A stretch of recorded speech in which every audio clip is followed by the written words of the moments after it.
ఎట్లా పోలుస్తావు? మీ అమ్మ తల పండిపోయింది ఆ విషయాలు. ఏంటండి, ఆమెకి అన్నీ తెలుసు, జీవితం నేర్చుకునింది ఆమె.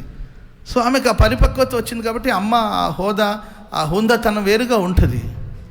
ఈ అమ్మాయి వయసు ఎంతండి? 20 సంవత్సరాలు. పాపం, నువ్వు మా అమ్మలాగా ఉండవేంటి, మా అమ్మలాగా ఉండవేంటి, మా అమ్మ చేపలు పులుసు పెడితే అబ్బో అంటుంటే పాప దానికి చేపలు తోమడమే రాదు, పులుసు సంగతి ఎక్కడికి.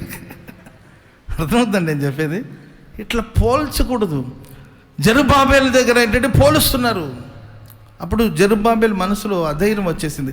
అరే, నేను దేవుని చేత ఏర్పరచబడినవాడిని కదా, దైవ కార్యమే కదా చేస్తున్నాను, మరి ఈ విమర్శలు ఎందుకు? దేవుడు నాకు ఇచ్చిందని బట్టే కదా నేను మందిరాన్ని నిర్మిస్తాను అని ఆలోచిస్తుంటే దేవుడు దిగి వచ్చి అంటే, నీవు నన్ను సంతోషపెట్టి పని చేస్తున్నావు, నేను నీకు తోడుగా ఉన్నాను. కాబట్టి జెరుబ్బాబెలు, మీరేం అధైర్యపడద్దు, ధైర్యం తెచ్చుకొని పని జరిగించండి.